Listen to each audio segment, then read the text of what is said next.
Buenos días, hoy te voy a mostrar cómo volver al estado de fábrica desde el modo de recuperación en tu Samsung Galaxy Z Fold 8.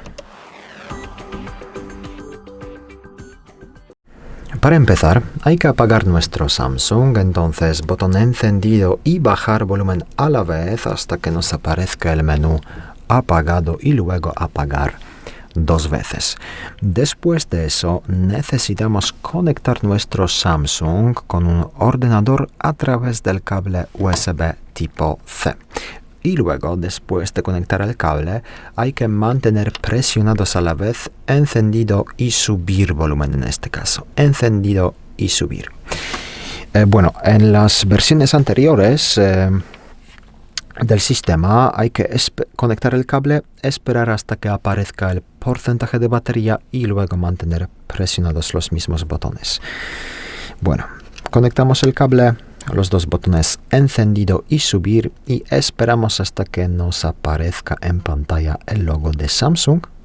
Deja de presionar los botones y así pasamos directamente al modo de recuperación, modo recovery, que está limitado. Hay 3 opciones en este modo. Para navegar aquí, utilizamos los botones subir y bajar volumen, confirmamos con encendido.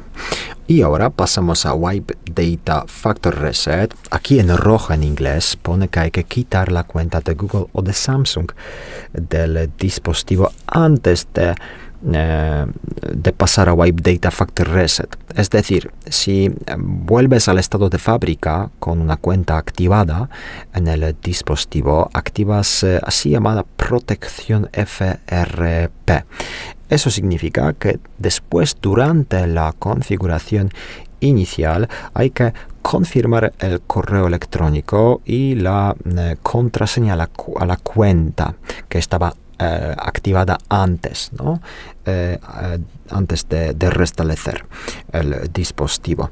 Entonces, si has olvidado la contraseña a la cuenta, es mejor recuperar la contraseña desde la página oficial de Google o de Samsung en vez de borrarlo todo desde aquí, porque así podemos bloquear completamente nuestro Samsung. Pasamos entonces a Wipe Data.